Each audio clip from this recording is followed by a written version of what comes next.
Prayers for the intercession of saints may be a regular part of your day, but how much do you really know about the long and rigorous process these individuals go through to be canonized?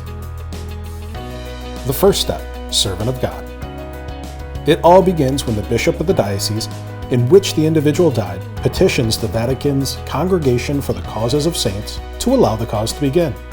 If there are no objections, the process moves forward. The initial work on Father Baker's cause was filed by Bishop Edward Head in 1987.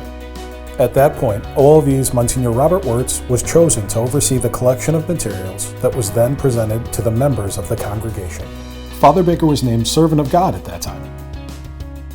The second step, Venerable. The key to reaching the second step lies in a book known as the Positio. It is through a collection of the writings of the candidate, summarizing his or her life and virtues. When finished, the Positio's content is voted upon by groups involved with the cause and sent to the Pope, seeking a decree of heroic virtues. If granted, the candidate earns the title Venerable. In 2011, Pope Benedict XVI approved the contents of Father Baker's Positio and named him Venerable Nelson Baker. The third step, Blessing. Step 3 hinges on the evidence of the intercessory power of the Venerable Servant of God.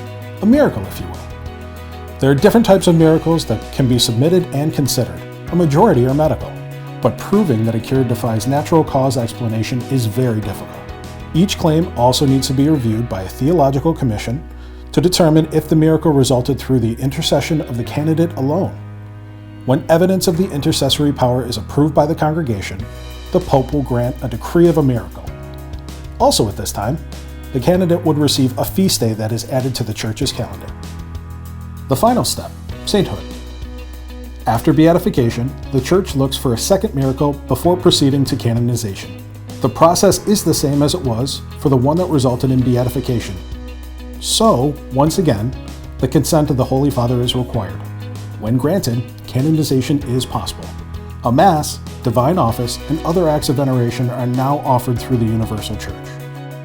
To this day, Monsignor Paul Burkhardt, who took over the role of Vice Postulator of Father Baker's cause for canonization in 2006, works tirelessly to identify miracle claims from all over the nation.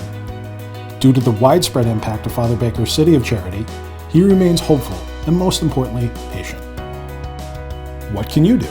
Of course, pray. Catholics and non-Catholics alike are asked to say Father Baker's prayer for canonization, hoping that one day all will know what we already know. Father Baker is a saint. And now, Father Baker's prayer for canonization. Lord, you gave us your servant Nelson Baker as an example of service to the poor, homeless, and young. By Father Baker's ardent concern for those in need, inflame our hearts and lives with compassion for the poor, justice for the oppressed, hope for the troubled, and courage to those in doubt. We pray through the intercession of Our Lady of Victory, if it be your will, that your servant Nelson Baker may one day be canonized.